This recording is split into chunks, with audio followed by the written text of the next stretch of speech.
오늘 성막의 신비 14번째 시간입니다. 레위기에 나오는 제사법에 대한 말씀들을 그렇게 살펴보도록 하겠습니다. 우리가 그동안 성막에 대한 말씀을 계속 살펴보았죠. 성막의 구조, 또 성막의 제조법, 또 마지막에는 또 제사장, 그리고 성막 봉헌식을 하는 그런 내용들을 쭉 그동안 우리가 살펴보았습니다.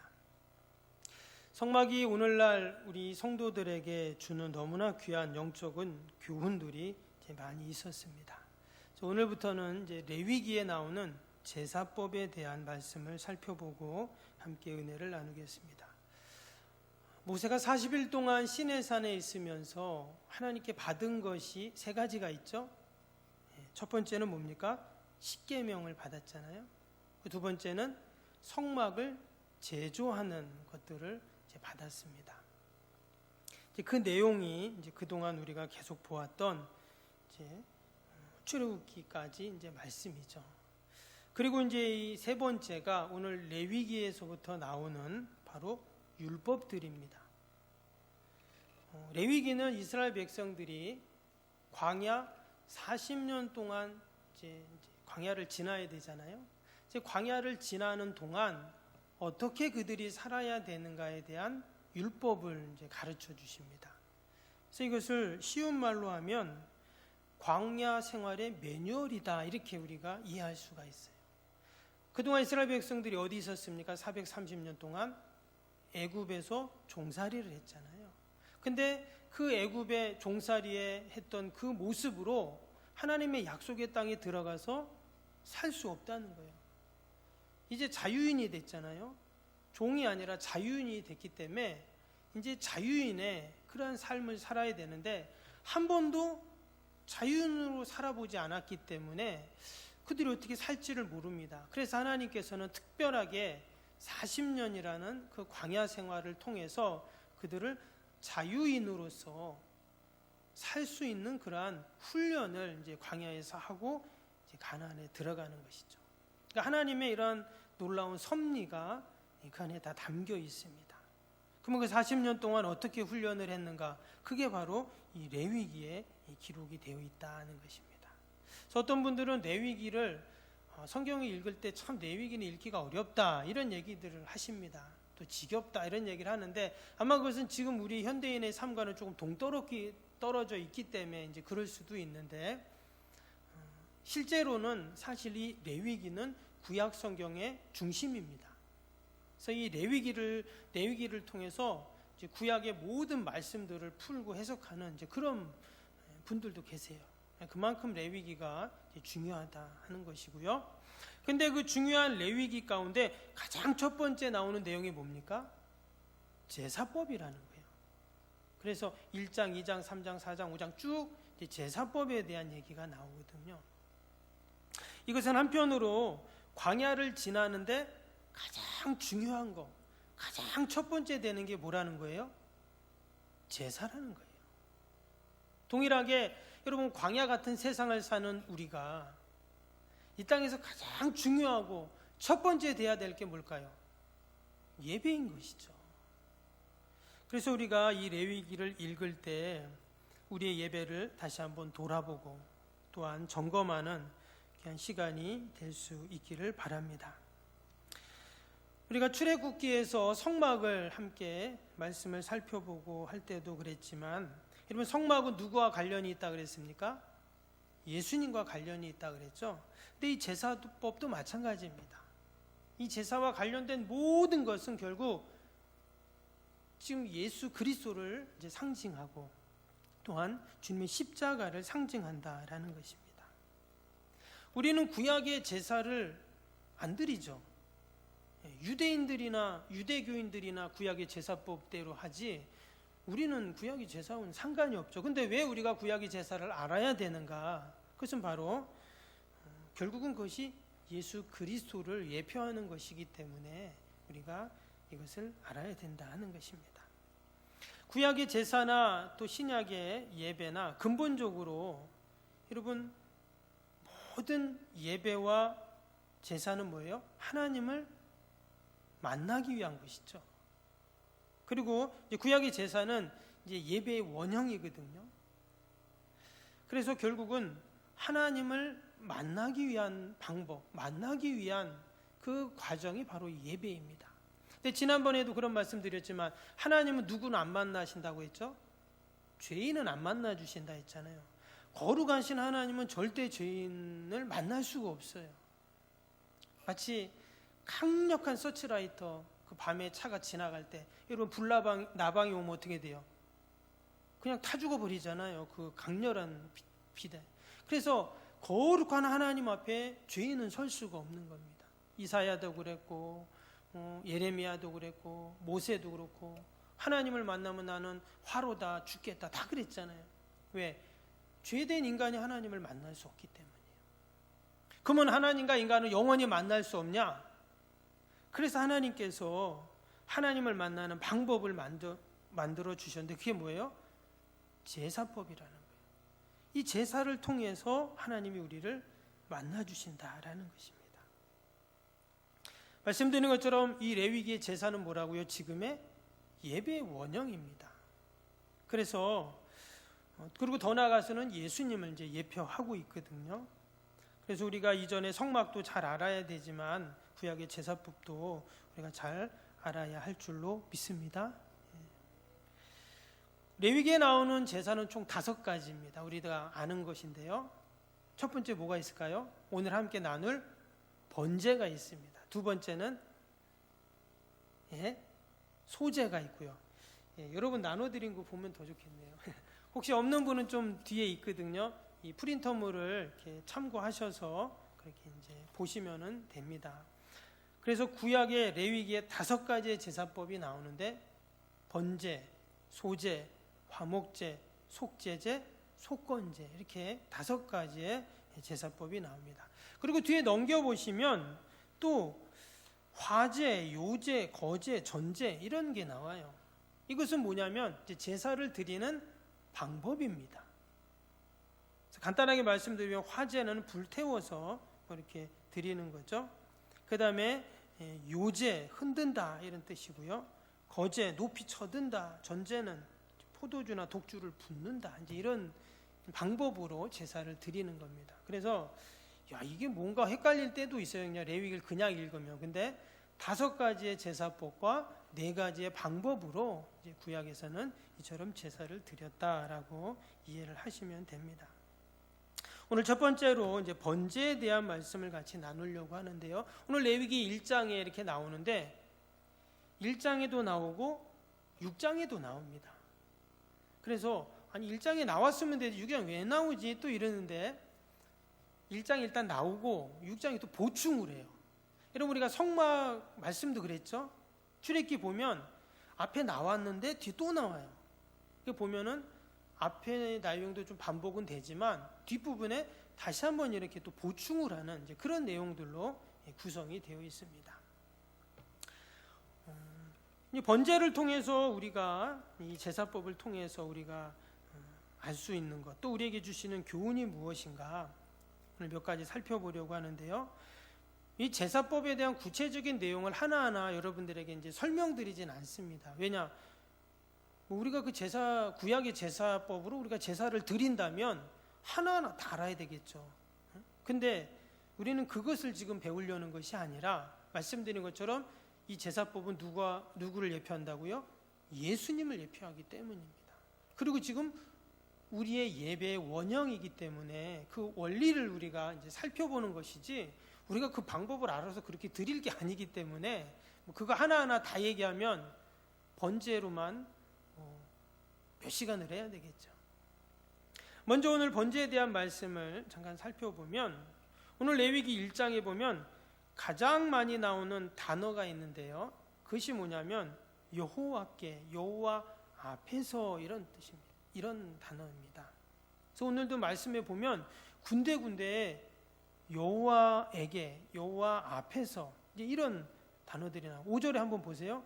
그는 여호와 앞에서. 그래서 1장 전체를 보면 7번 나옵니다. 그 단어가 계속 나와요. 반복이 됩니다. 여기 보면 여호와 앞에서, 여호와께 다 마찬가지인데요.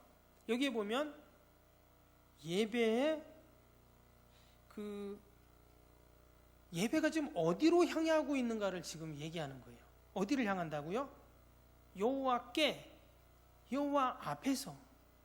이게 이제 예배의 시작이거든요. 우리의 예배도 마찬가지입니다. 우리가 지금 예배를 드리는데 우리의 예배가 누구를 향하고 있는가, 이게 중요해요. 지금 이 번제가 여호와 앞에서 드렸다 했잖아요. 여호와 하나님께 드리는 것이죠. 때문에 지금 우리의 예배도 오직 누구를 향해야 돼요? 하나님만을 향해야 돼요. 때때로 우리가 예배 중에 무슨 여러 가지 이벤트도 하고 행사도 하고 하지만 오직 우리의 예배는 누구를 향해야 되는가? 여러분, 하나님을 향해야 되는 줄로 믿습니다. 이제 번제를 통해서 우리에게 그거를 이야기하고 있어요. 오직 하나님을 향할 때, 그럴 때 온전한 합당한 예배가 된다라는 것입니다.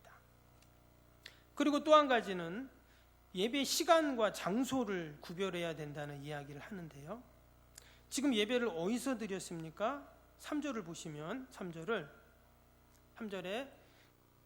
그 예물이 소의 번제이면 흠없는 수컷으로 회막문에서 여호와 앞에 기쁘게 받으시도록 드릴지니라 그랬습니다. 여기 보면 회막문에서 여호와 앞에 또 이렇게 나왔죠. 지난주 우리 회막에 대한 말씀을 나눴죠. 성막을 다른 말로 회막이다. 그렇게 함께 모였다는 것은 함께 만나는 거잖아요. 그래서 서로 만나지만 하나님을 만나는 곳이 어디냐? 이 회막문 앞이다 그랬어요. 그래서 지금 예배를 드리는데, 번제를 드리는데 장소를 지금 말을 하고 있습니다. 장소가 어디예요? 회막문 앞에 여호와 앞에서. 그래서 이것은 제사의 거룩성을 이야기하는 것입니다. 여러분, 우리가 시간과 장소를 정할 때 어떻습니까? 진지해질 수 있죠. 예를 들어서 예배를 아무 데서나 드린다, 또 아무 때나 드릴 수 있다. 그럼 어떨까요? 그러면 거룩과 구별됨이 사라지게 됩니다. 내가 성전에 가서 예배 드린다, 아무렇게나 옷 입고 올 수 없죠. 요즘에는 슬리퍼 신고도 오지만 예배 드리러. 근데 마음이 달라지잖아요. 내가 그냥 아무 데서나 예배 드리는 거와 거룩한 성전에 가서 예배 드린다. 주일날도 보면 옷을 깨끗하게 입고, 평소에는 그냥 잠바 입더라도 또 주일날은 이렇게 탁 넥타이 메고 오시고 그러잖아요. 왜요? 내가 거룩한 하나님 앞에 간다, 거기서 예배 드린다는 마음이 있기 때문이거든요. 그래서 하나님을 만나는 그 회막문 앞에서 내가 하나님을 만날 때, 근데 사실 그 회막문 앞에 가면 나만 있는 게 아니죠. 또 누구 있어요? 다른 사람들 많이 있잖아요. 그렇죠? 그러면 다른 사람들이 내가 예배 드리는 걸 볼까요, 안 볼까요? 당연히 보이잖아요. 그러니까 내가 아무렇게나 할 수 없죠. 그래서 이 예배는 나 혼자도 예배 드리지만 어때요? 늘 공동체성입니다. 예배는 함께 모여서 예배 드리는 거예요. 가족이 함께 모여서, 구역이 함께 모여서, 또 성도들이 함께 모여서 이렇게 예배 드리죠. 여러 명이 또 다른 사람이 나의 예배를 드리는 것을 보기 때문에, 더 나아가서는 하나님이 나의 예배를 보고 계시죠. 때문에 우리는 아무렇게나 예배 드릴 수 없는 것입니다. 민수기 28장 2절에 이런 말씀이 나오는데요. 정한 시기에 삼간에게 바칠지니라, 이런 말씀이 나와요. 하나님이 명령을 하셨는데 뭐라 하냐면 내 헌물, 내 음식인 화제물, 내 향기 나는 것은 너희가 그 정한 시기에 삼간에게 바칠지니라. 하나님이 딱 정한 시기에 바쳐야 된다, 이렇게 말씀을 했어요. 아무 때나 아무렇게나 하나님 앞에 나오고 하나님께 드리는 게 아니라는 거예요. 그래서 제사장들은 어떻게 했냐면 아침 저녁으로 번제를 드렸습니다. 그걸 이제 상번제라고 하는데, 늘 하나님 앞에 드리는 번제. 모든 백성들이 매일 번제를 드릴 수는 없잖아요. 그러니까 제사장들이 대표로, 모든 백성들이 하나님 앞에 그렇게 해야 되지만 일도 해야 되고 삶이 있는데 그럴 수 없으니까 제사장이 대신해서 아침 저녁으로 늘 번제를 정한 시간에 드렸다라는 것입니다. 구약의 안식일도 마찬가지죠. 안식일을 십계명에 계명에 넣으시고 안식일을 철저히 지킬 수 있도록 말씀하셨어요. 주일도 마찬가지입니다. 우리가 주일 성수도 마찬가지예요. 주일 성수라는데 예배를 드린 사람, 안 드린 사람 어때요? 그냥 보기에는 비슷해 보이지만 별로 차이가 없어 보이지만 그렇게 한 번, 두 번, 또 세 번, 네 번 계속 시간이 지나면 예배의 정신과 예배의 자세를 잃어버리게 되는 것이죠. 그것이 1년이 되고 2년이 되면 어때요? 그러면 예배를 거룩하게 드린 사람과 그렇게 드리지 않은 사람과의 신앙과 영성은 완전히 달라지게 되죠. 그래서 예배는 늘 어떻게 해야 되는가? 정한 시간에 그리고 정한 시기에 그렇게 하나님께 드려야 된다는 것을 이 번제를 통해서 우리에게 말씀을 합니다. 그리고 두 번째는 뭐냐면 제물에 대한 것인데요. 오늘 말씀에도 보면은 여러 가지 제물이 나옵니다. 양도 나오고 염소도 나오고 뭐 송아지도 나오고 막 그렇죠. 근데 그러면 누구는 양을 드리고 누구는 소를 드린가요? 소가 지금도 그렇지만 옛날에 얼마나 비쌌겠어요. 귀한데. 그러면은 누가 그 비싼 거를 하려고 하겠어요? 싼 거를 하지. 그지? 그러면 왜 이렇게 지금 나누었는가? 하나님께서 형편에 맞도록 예배를 드리라는 거예요. 제사를 드리게 한 겁니다. 제물을. 그래서 만약에 이 사람은 좀 가진 게 좀 있어요. 그럼 어때요? 이 사람은 번제를 드릴 때 수송아지를 잡으라는 거예요. 근데 이 사람은 뭐 좀 그냥 보통 살아요. 그러면 양을 잡아라는 거예요. 그러면 정말 뭐 가진 게 아무것도 없어. 그런 사람은 어떻게 해요? 소도 못 잡고 양도 염소. 그럼 어때요? 그러면 오늘 14절에 밑에 보면 뭐라고 나오냐면 만일 여호와께 드리는 예물이 새 번제이면 산비둘기나 집비둘기 새끼로 예물을 드릴 것이다. 이랬어요. 여기 보니까 산비둘기, 집비둘기 그거는 이제 싸겠죠. 그러니까 가난한 사람들은 이제 그런 것으로 하나님 앞에 예배를 드렸다는 것입니다. 그래서 하나님은 제물을 통해서 이처럼 하나님의 사랑과 신앙의 고백을 하게 하셨습니다. 누가복음 2장에 보면 이제 예수님의 육신의 어머니죠. 마리아와 요셉이 이제 예수님을 이제 낳고 그 첫 번째 결례를 드릴 때 하나님 앞에 이 산비둘기, 집비둘기로 드렸다는 말씀이 나옵니다. 이 말은 무슨 말이겠어요? 예수님이 가난했다는 것을 알 수 있죠. 근데 하나님께서는 뭐 부자건 가난하건 상관이 없습니다. 예배 드리는 데는.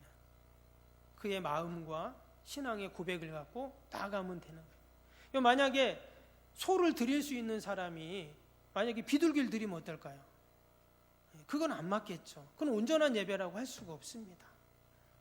그래서 그것은 안 맞고 또 내가 소를 드릴 수 없고 또 비둘기밖에 드릴 수 없다. 그럼 비둘기를 드릴 수 있는 그러한 제사로 하나님께서 정해 주셨다라는 것입니다. 그 다음에 4절을 보세요. 4절을 보면 1장 4절에 보면 그는 번제물의 머리에 안수할지니 그를 위하여 기쁘게 받으심이 되어 그를 위하여 속죄가 될 것이라 했습니다. 여기 보니까 그 번제물이 어떻게 했다고요? 머리에 안수했다 이런 말씀이 나옵니다. 그러니까 제물에 이렇게 안수를 한 겁니다. 제물을 가져온 사람이. 여기서 이 안수의 의미는 크게 두 가지가 있는데 하나는 동일시하는 의미가 있어요. 그래서 뭐 짐승 그냥 짐승일 뿐이잖아요. 근데 그 짐승한테 내가 손을 딱 얹고 안수를 하는 거예요. 그러면 그 짐승이 하나님께 드려질 때 내가 하나님께 드려진다 하는 의미가 이제 그 안에 담겨 있는 것입니다. 우리가 예배를 드릴 때도 마찬가지입니다. 우리가 예배 드릴 때 예물을 드리고 헌금을 하잖아요. 그리고 어떤 마음으로 이 예물을 드리고 헌금을 드립니까? 그 예물 가운데 우리의 마음이 있죠. 또 우리의 믿음이 있고 우리의 신앙 또 우리의 모든 정성과 고백을 다 담아서 사실 우리가 예물을 드리는 거죠. 그냥 내 거 조금 이렇게 해서 그냥 헌금함에 넣는 게 아니라 예물 안에 뭐가 있어요? 원래는 내가 하나님께 드려야 되는데 내가 드릴 수 있는 방법이 뭔가? 구약에서는 제물을 가져왔는데 신약의 예배에서는 예물을 가져다가 그렇게 우리 예전에 다들 힘들고 어려우실 때는 어땠어요? 쌀을 가져왔잖아요. 그죠? 뭐 과일도 가져오고. 그랬듯이 내가 예물을 통해서 하나님께 드려지는 그러한 의미가, 안수의 의미가 있는 것입니다. 또 한 가지는 안수가 전가한다는 의미가 있죠. 그래서 나의 죄를 전가한다. 짐승을 죽이지만 원래 짐승은 아무런 죄가 없는데 원래 내가 죄를 지었잖아요. 근데 죄를 지으면 죽어야 되는데 내가 죽을 수 없으니까 짐승에게 전가를 시켜서 짐승을 죽임으로 나의 모든 죄가 다 사해지는 이런 대속의 의미가 이제 그 안수 안에 또 담겨 있죠. 이 또한 하나님 앞에 다 드려지는 것입니다. 그래서 이 제물이 하나님 앞에 드려질 때 내 자신이 드려진다 하는 것을 우리는 다시 한번 알 수 있습니다. 근데 그 드릴 때 어떻게 드렸어요?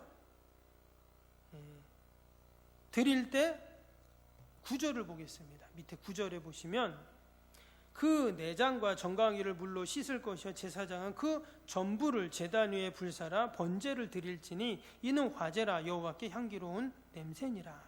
여기 보면 먼저 전부를 드렸다 이렇게 나옵니다. 그래서 이 번제는요, 가죽은 벗깁니다. 가죽까지는 안 태우고요. 가죽은 놔두고 나머지는 어때요? 전부 다 태워서 드리는, 화제로 태워서 드리는 게 번제입니다. 여기서 중요한 게 뭐냐면 전부 드린다는 거예요. 전부 드린다는 건 뭘까요? 전적인 헌신을 의미합니다. 그러니까 내가 갖는 게 아무것도 없어요. 제사장이 갖는 것도 없어요. 화목제 같은 경우는 일부는 제사장이 갖습니다. 그렇죠? 그리고 또 가지고 간 사람이 또 일부를 가져가서 그걸 같이 나눠 먹게 되어 있어요. 근데 이 번제는 그렇지 않습니다. 어떻게 해요? 전부 가져간 채. 여러분 송아지를 완전히 다 태운다니까요. 가죽만 벗기고. 어마어마하겠죠. 여기에는 절대적인 헌신이 그 안에 담겨 있는 겁니다. 그리고 아까 죄를 전가시켰잖아요. 그러니까 어때요? 내 죄가 전적으로 없어지는 것을 말하죠.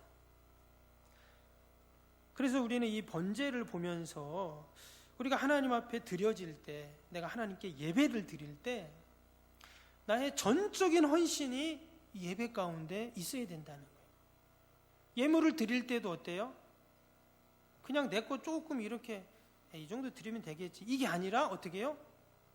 전체를 드리는 거예요. 근데 하나님 목사님 그러면 전체를 다 드리면 난 뭐 먹고 삽니까? 내가 먹을 건 있어야 되겠죠. 그러나 그러한 마음으로 하나님께 드려야 된다는 거예요. 예배를 드릴 때도 마찬가지예요.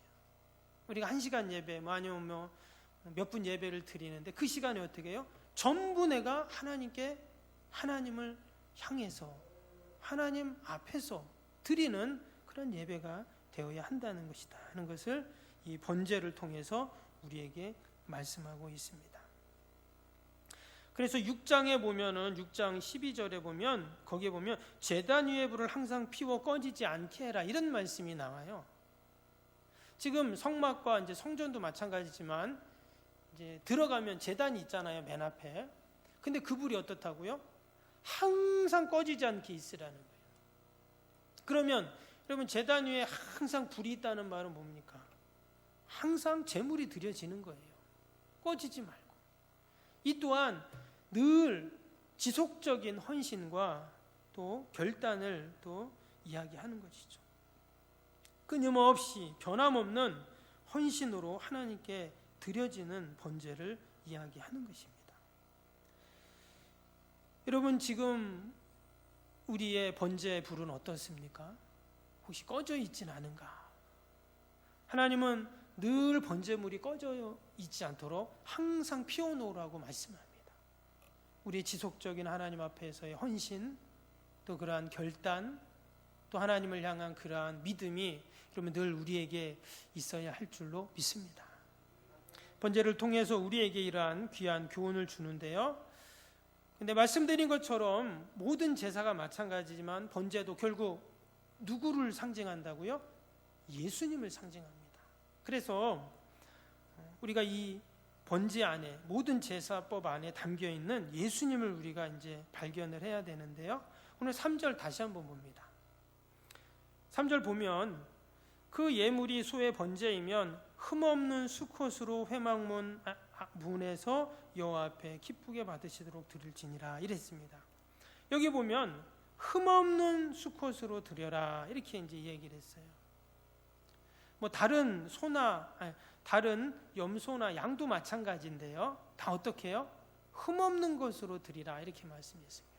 근데 여러분 흠없는 것 하면 뭐가 생각나요? 죄가 없으신 예수님이 생각이 나잖아요. 베드로전서 1장 19절에 보면 오직 흠없고 점없는 어린 양 같은 그리스도의 보배로운 피로 된 것이다 이랬습니다. 예수님은 흠없고 점이 없죠. 왜? 죄가 없으신 분이시기 때문에. 그래서 이 번제로 드려지는 제물이 흠없는 것으로 드리라는 거예요. 그래서 당시의 이 제물은 나중에 신약에 와서는 게 변질이 되잖아요. 그래서 이제 짐승을 사잖아요. 그 성전 앞에서 사갖고 들어갑니다. 근데 원래는 어때요? 내가 집에서 키우는 거죠. 왜? 흠없이 키우려면 내가 키워야지 딴 사람이 키운 걸 어떻게 믿습니까? 내가 하나님 앞에 번제 드릴 짐승을 집에서 키우는 거예요. 오기야 금이야 키워야 되는 거예요. 자식보다 더 귀하게 키워야 돼. 왜? 흠 없어야 되니까. 왜? 흠 있으면 그것은 온전한 번제가 될 수가 없어요. 예배가 아니기 때문에. 그래서 그 흠없는 제물로 하나님께 드렸다 하는 겁니다. 그런데 여기서 이 흠없는 제물은 결국 뭐예요? 예수 그리스도를 예표한다는 것입니다. 때문에 우리의 예배 가운데 흠없고 점없는 어린 양 같은 예수 그리스도의 보배로운 피가 없으면 온전한 예배가 아니죠. 그래서 우리는 예배 가운데 늘 무엇을 생각해야 되는가? 처음 목사님 기원에서부터 마지막 축도까지 우리는 늘 뭘 기억해요? 주님의 십자가 보혈의 능력, 그 보배로운 피로 내가 사함을 받고 거룩해지고 하나님의 백성이 되고 천국 시민이 된 그 은혜들을 우리가 처음부터 마지막까지 늘 기억을 해야죠. 그것이 바로 온전한 예배가 된다라는 것입니다. 그리고 말씀드렸던 것처럼 그 제물을 드릴 때 하나님 앞에 어떻게 드렸냐? 3절 다시 보시면 예물이 여호와 앞에 기쁘게 받으시도록 드릴지니라 이렇게 나왔어요. 기쁘게 받으시도록. 그 제물을 드리는데 기쁘게 받으시도록 드려라 이랬습니다. 뭐 흠없으면 하나님 당연히 기쁘게 받으시겠죠. 그래서 하나님이 기쁘시게 받으시는 게 뭔가?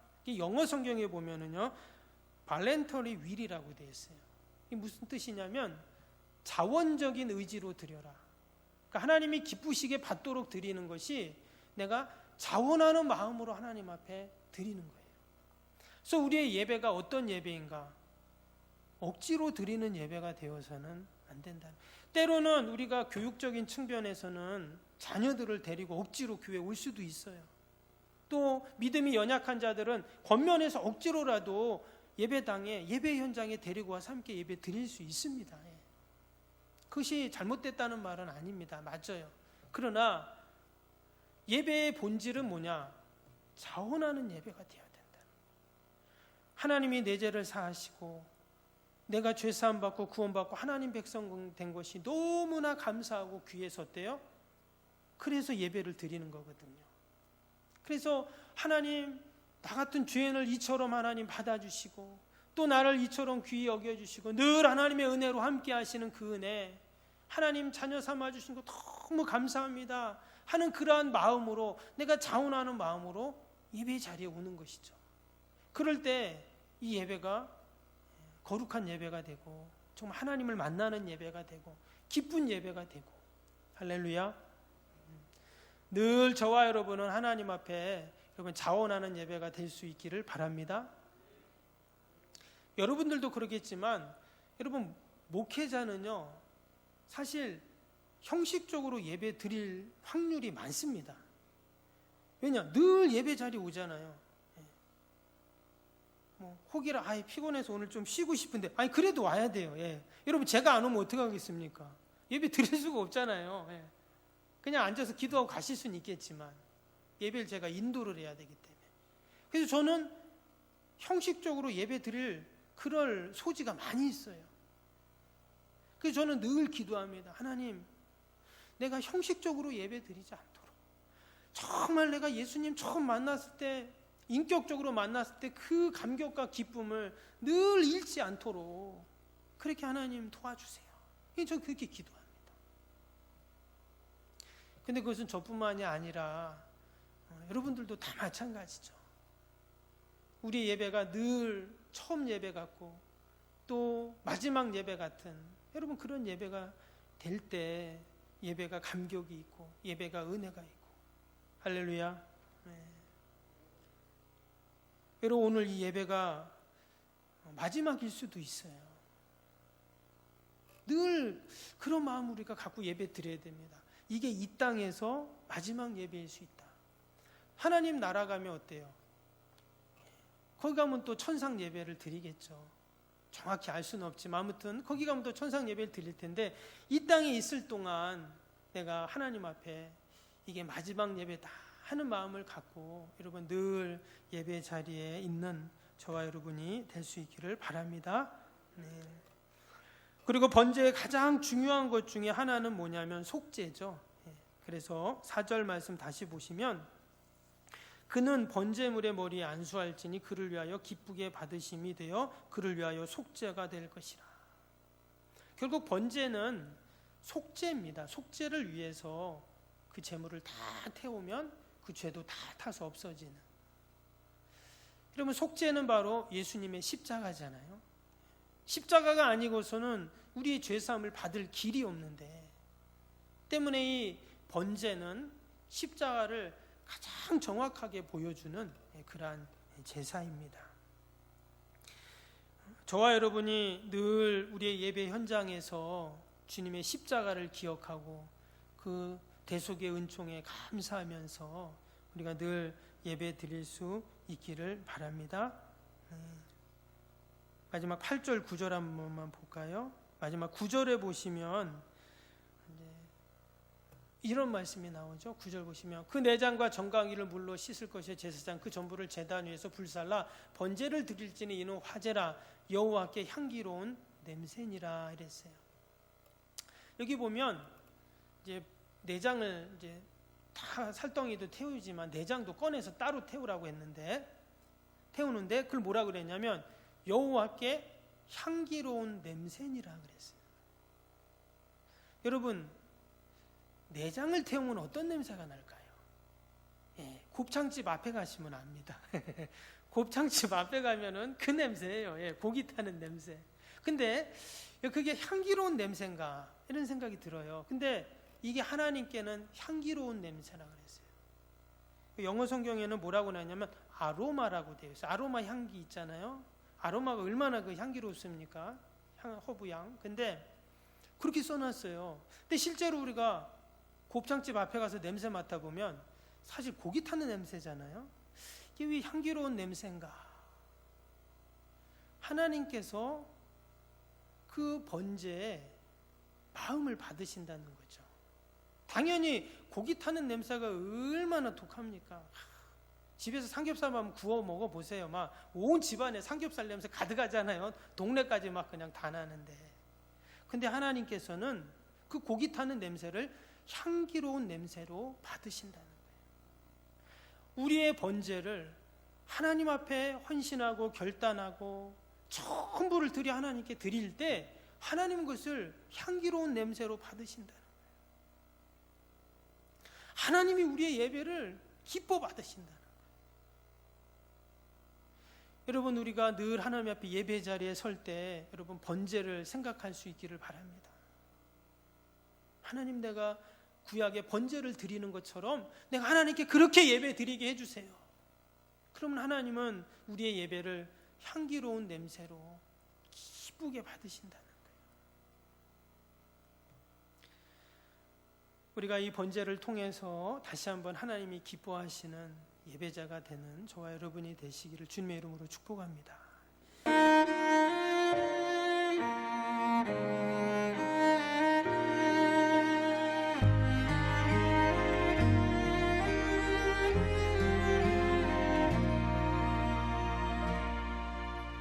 나는 하나님을 예배하는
이곳에서 바로 이 시간